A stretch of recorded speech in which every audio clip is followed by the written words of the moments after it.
केंद्रावर या ठिकाणी मोठ्या प्रमाणात गुंडागर्दी केल्याचा आरोप रक्षा खडसेंनी केला आहे, काय सांगा? गुंडागिरी करून 2 नंबरचे गुंडागिरी करून ज्यांनी बोगस मतदान केलं ते गुंडागिरी आहे की त्याच्या विरुद्ध आवाज उठवणे गुंडागिरी आहे? पहिले कन्सेप्ट त्यांचे अर्धे कन्सेप्ट क्लिअर नसता. पहिला कन्सेप्ट समजून घ्या की जे आता बोगस वोटरमध्ये घातले त्यांनी ETS कॉलेजच्या त्या कॉलेजमध्ये शिकणारे मलकापूरचे आजूबाजूच्या खेड्यातल्या मुलांना इथे बोलून शहरातल्या मुलांना बोलून त्यांचे वोटर ID बनवले आणि त्यांना इथे मतदानासाठी बोलवलं. हे गुंडागिरी आहे की त्याच्याविरुद्ध आवाज उठवणे सदस्यीर मार्गाने हे गुंडागिरी आहे? तुम्ही बघितलं का? तुम्ही कुठे उभे तुम्ही मतदार केंद्राच्या या साईडला, आम्ही मतदार केंद्रात त्या साईडला गेलो का? कायदा आम्ही पाळतो की ते? अनेक केंद्रीय राज्यमंत्री इथे येऊन आचना करतो आहे.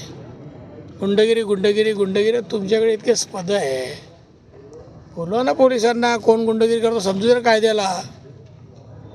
तुमची गुंडगिरी किती आहे? किती तुम्ही भूखंड गोरगरिबांच्या हक्काचे भूखंड बळकवले गुंडशाहीने? किती तुमच्या त्या सगळ्या व्यावसायिक शाळा उभ्या केल्या गुंडशाहीने? लोकांच्या चालू केबल कनेक्शन कशा गुंडशाहीने उडवल्या? जळगाव जिल्ह्यातल्या कशा ताब्यात घेतल्या? ही वेळेला गुंडशाही म्हणता. तुमच्या दबापोटी तुम्ही गावागावात फिरून घराघरात फिरून मतावर प्रभाव टाकून मतं आपल्याकडे कसे येतील हा प्रयत्न करा. कायदा तर असा असला पाहिजे की ज्या दिवशी मतदान बंद झालं त्याच्यानंतर तुम्हाला अशा पद्धती भेटी घेता नाही आल्या पाहिजे. तुम्ही 8 दिवस 10 दिवस जे प्रचार करतो लोकांना कन्व्हिन्स करत होता ते कमी नव्हतं का? आता तुम्ही याच्या घरात घुस त्याच्या घरात घुस इतकी प्रॅक्टिस झाली घरात घुसायची मतं मागण्यासाठी की मला तर असं वाटतं की एवढी कोणाचीच नव्हती. कधी 12 वर्षानंतर 30 वर्षानंतर सन्माननीय खडसे साहेब म्हणता की मला जेवढे पदं मिळाले यांच्या 17 पिढ्यातही मिळणार नाही. शक्य आहे, सामान्य कार्यकर्ते आहे, नशिबाने पदं मिळाले. तुमच्यात गुणवत्ता काहीच नव्हती. पण जे पदं मिळाले त्याचा मुक्ताईनगरसाठी किती उपयोग झाला? मुक्ताईनगरच्या बेरोजगारांना किती कामं मिळाले? MIDC उभी राहिली का? सिंचन प्रकल्प पुरे झाले का? 100% जमीन सिंचित झाली का? 100% जमिनीमध्ये 2 आमच्याकडे तापी आणि पूर्णा मातेचा आमच्यावर आशीर्वाद आहे. मुक्ताईनगर मतदारसंघातल्या 80 गावांवर किंवा उर्वरित गावांवरही माझा बोदवड तालुका 100% कोरडा डाग आहे. काय केलं? योजना मंजूर केली, 1 रुपया नाही आला आणि म्हणे मीच नशीबवान आहे. अरे तुम्ही नशीबवान आहे, फक्त निवडून झाले. ग्रामीण भागातल्या त्या छोट्या मोठ्या अडचणींमुळे तुम्ही निवडून आले.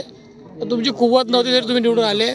पण सर्वसामान्यांचा फायदा झाला का? सर्वसामान्यांचा फायदा झालेला नाही. आणि दुसरं, तुम्हाला 2019मध्ये लोकांनी जागा दाखवल्यावर तुम्ही पाया हाता पडून तुम्ही विधान परिषदेत गेले. पण विधान परिषद मुक्ताईनगरचा विकासाचा प्रश्न मांडला का? तर नाही. याचा काटाकाळ त्याचा काटाकाळ, याला अडचण आण त्याला अडचण आण, तिथे गुंडगिरी इथे गुंडगिरी तर 30 वर्षात तुम्ही पोचली.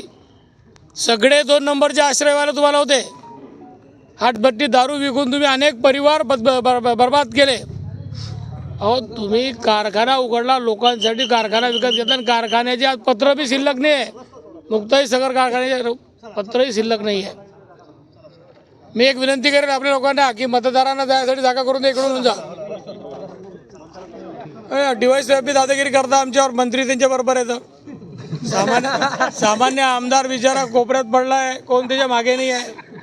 आणि त्यांच्या गाडीपासून गाडी गेली म्हणजे गाडीपासून गाडी गेली कशी? पहिला सांगितलं असतं तुमच्यासाठी मी अस्पृश्य आहे तर मी आंघोळ करून आलो असतो.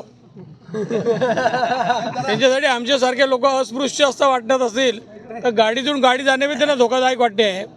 अरे धोका तुम्ही अनेक कुटुंब उद्ध्वस्त करून केला आहे. साजरेसारखा PIला तुमच्यामुळे आत्महत्या करावी लागली आहे. महोदय, प्रशासनामध्ये अर्धे लोक तुमच्यापुढे केले आहे.